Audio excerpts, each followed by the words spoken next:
I want to start this historic fourth hour, first live show broadcast that we've done for the radio out of the news studio. We've done a lot of live shows on the nightly news and expanded coverage. I want to start it by giving people watching on television a shot of the new control room that I wanted to be basically a TV set in and of itself so that we can have roundtable discussions and meetings and special broadcast in the control room. And that control room runs two other studios in the building because when I'm done, I plan to have probably 3 or 4 TV shows a day out of here. And, of course, my main radio show and other specialty transmissions. That's been my plan all along. I've been so busy over the years doing the radio show, the films, the nightly news, that I've never really realized all that. I never had the capital that Glenn Beck did. But I'm glad that Glenn Beck took our new media model that even mainstream media has said was developed by us in the last 15, 16 years since we started doing this and been so successful with it. I do not intend to have 24-hour shows or 24-hour radio shows to actually challenge Clear Channel and Premiere and the old radio platforms itself.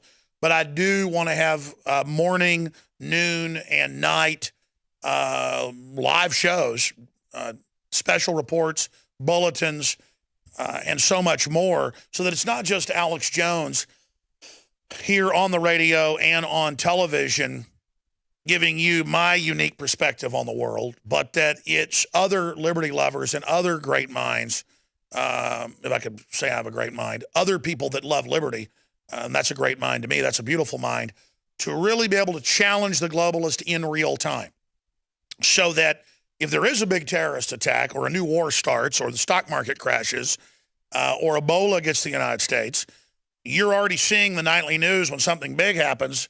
It won't just be taped to air 7 to 7:30. Then they'll go live for 2 more hours or 3 more hours. And then I'll drive into the studio and I'll be here, or I'll Skype in from home, or we'll Skype in where we have correspondents all over the country giving us intel, giving us information. That's my goal. And we have really developed over the years, finally, a team of great dedicated people who are doing this from the ground up. We don't have big corporate consultants. We are literally reinventing the wheel because the old media complex was so incredibly corrupt. And so we'll work out the bugs, work out the kinks.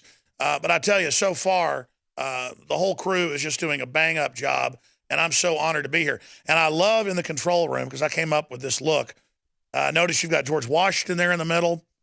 And you've got the "Don't Tread on Me" in Latin. And then you've also got the Spartan helmet, Molon Labe. And I think that basically says what we stand for here. Individual strength, individual liberty, sacrifice for freedom, not backing down, embracing the true Americana ideas that have made this nation so great in a sea of evil. America has lots of problems, has done lots of terrible things, but we've also have been exceptional in many other ways. So many other countries that call us evil and corrupt, they just do that because they're not as good at being evil and corrupt as America has been. Now, I'm not proud of America being good at being evil and corrupt, but what I will tell you is I want to go back to us being honorable, and not that we were ever perfectly honorable, but known for doing what we'd say we do, for being more chivalrous. America was kind of the rebirth of chivalry that had died in the last 500, 600 years in Europe. There was a strain of that. And so I want to embrace the better angels of humanity, as a statesman once said, and try to strive for something better. That's our goal here. And this is our first, again, live transmission out of the TV studio for the radio show since we began building this facility about a year ago. And really, it's just a room to have guests in and to be able to break down over there on the television screen specifics of what are happening with maps and presentations. This is just to communicate better with you. It only signifies and is a token of the larger operations that we're going to carry out and much bigger things we're going to build, so that we're not just reaching 20 million people a week. As many as 5 million of those being new listeners who come through. We have about 15 million that are a staple that tune in at least a few times a week. But 20 plus million people on all our platforms, podcasts, YouTube, terrestrial radio is the biggest chunk, over 170 AM and FM affiliates, global shortwave WWCR. We were censored off Sirius XM. openly because of our political statements and what we have to say. But so was other mainline libertarians and conservatives as well. Just like you see the harassment of Breitbart by the IRS now openly, there is an attempt to shut down anything that isn't completely statist. Not that mainline Republicans are good, not that Breitbart's even perfect, but that for the system that says your children don't belong to you, 2 + 2 = 5, it is a threat because it believes in private property, because the libertarian conservative movement is being radicalized by patriots like yours truly. Time Magazine has said that twice, that I'm the mad prophet of the Tea Party. You can Google it. Alex Jones is the mad prophet of the Tea Party, energizing and radicalizing. And, don't radicalize yourself or you'll lose elections. The truth is you have to be radical to meet a radical threat. To radicals that think parents aren't parents and that the state is God, for me to believe in free market and liberty, that is like space alien weird, like I've got 5 heads. That's not really radical, though. But to these radicals, of course, I'm like a fire-breathing demon or something. Because I don't buy anything they say when Obama says that ISIS isn't Islamic or there's no boots on the ground, because there are boots on the ground. The AP even admits it.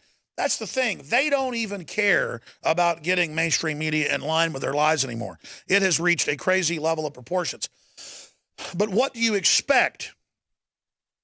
What do you expect to happen here in this culture and in this society when they were on TV and radio? And we've played these clips here before. We'll play them again today.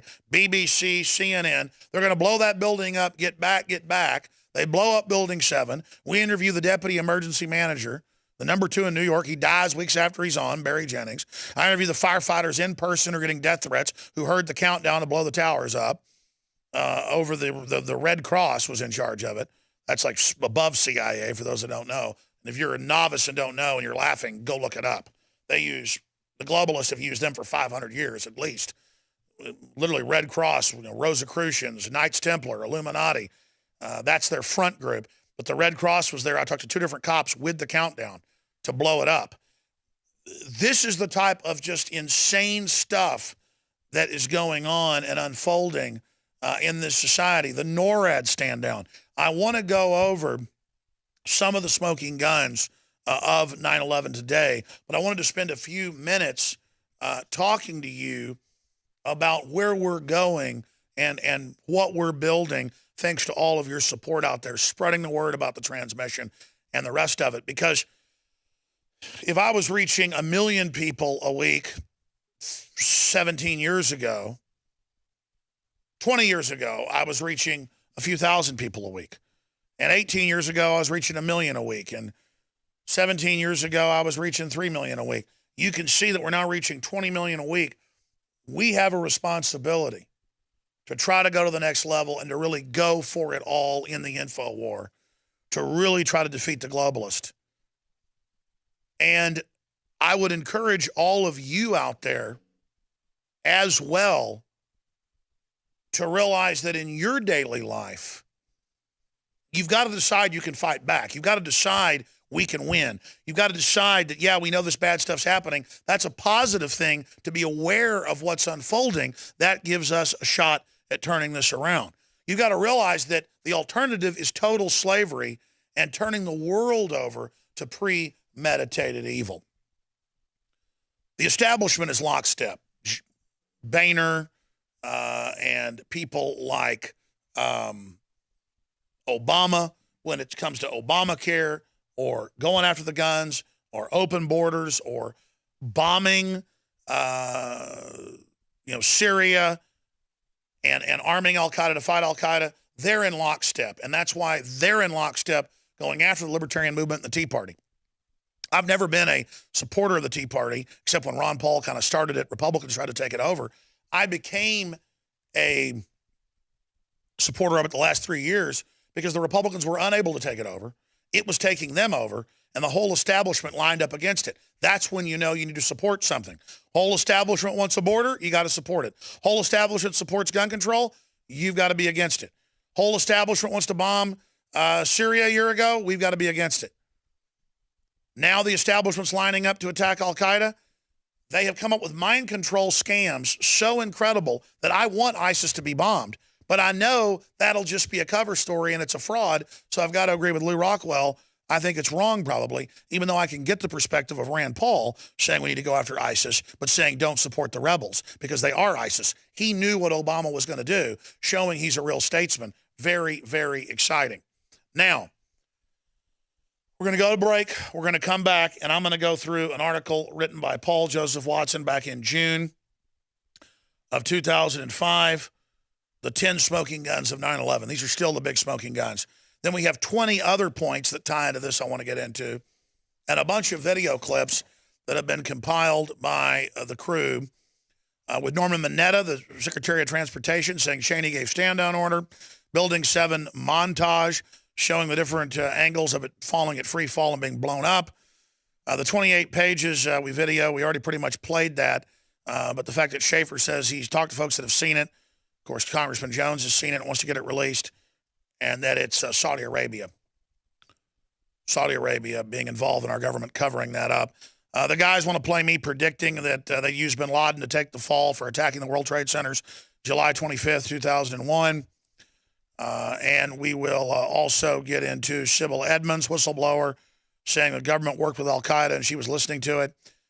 Jennings and Giuliani talking about bombs in the building and the towers being blown up. And BBC predicts WTC collapsed 30 minutes or 25 minutes before it fell, and then trying to deny it. That's just some of the big smoking guns that tell us the official story is as fake as Santa Claus and a $3 bill. I'm Alex Jones coming to you from the Infowars.com studios.